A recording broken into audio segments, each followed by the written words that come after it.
Alright guys, got Madden 13 here. Have to immediately ask you to hit the like button. Just right away, get it out of the way. This is going to be a positive Madden video. For some of you, this is going to be very painful to watch. You can come back and dislike the video with your other account later. No one's going to judge you here, my friend. Secondly, if you haven't already subscribed to me, please take a moment to do that. Last but not least, certainly I feel like I'm one of the harshest critics on YouTube with this game. Obviously, I cherish your input on the negative plays. I would also like to see it on the positive plays. Going to run this for you at speed. Set up the scenario. This is a 3rd and long. Obviously, as you can tell, I decided to blitz a corner, and a lot of good fundamental football is executed on this play.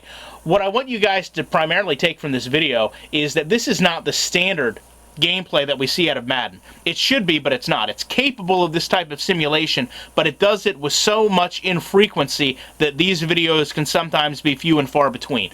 And it's not still without its flaws, because I'm going to point 2 of them out to you right away. You can see my cornerback does blitz, and we want to talk about this gap in the line.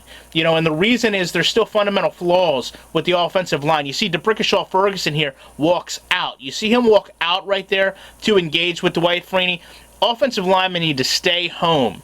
Offensive linemen need to form a pocket. When you walk out to interact with the defensive end, that's what creates this seam. Secondly, there's really not a lot of double teaming animations in this game. There's a perfect situation here for Slauson to double team with Mangold and Moala. He does not do that, but fundamental-wise, he does stay correct. He walks backwards in the pocket, picks up the blitzer. I can agree with that. I would have liked to maybe seen a double team based on the position that you see right here, but I do like the fact that he did do the proper technique, walk back, and pick up an assignment.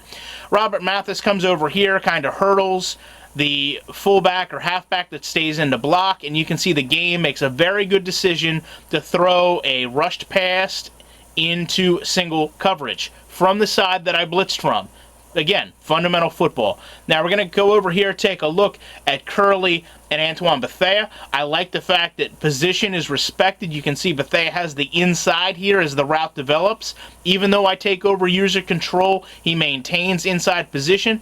Both players go up for the ball. I do not like, however, that the ball has to change trajectory ever so slightly here. Let me remove the player box for you. Ever so slightly, it changes trajectory to drop so that it can be deflected. You know, this is a situation where, you know, you live by the gun, you die by the gun. I chose to blitz this corner. I can live with the consequences of it. I wouldn't have minded at all if this had turned into a touchdown. We go back, talk about procedural awareness for just a second. You see here Tom Zbikowski looking back at the quarterback, goes and turns up into the open field, reacts once the ball is thrown, and then runs down the field toward the interaction between the defender and receiver. This is helpful if maybe this is an interception. Now I've got a blocker closer to me. If for some reason, you know, Curley falls down, now I've got somebody that can maybe tackle him or come up and make contact with him. The other aspect of this I want to bring up over here is Chris Rucker, because this, again, very good procedural awareness. He's playing as receiver the entire time until here you see him look over well after the ball has been thrown, and only then does he deviate from his coverage to come over and aid with the ending of the play. Again, very good simulation football aspects here, good fundamental football procedures, but most importantly, something we don't see nearly consistently enough out of Madden 13.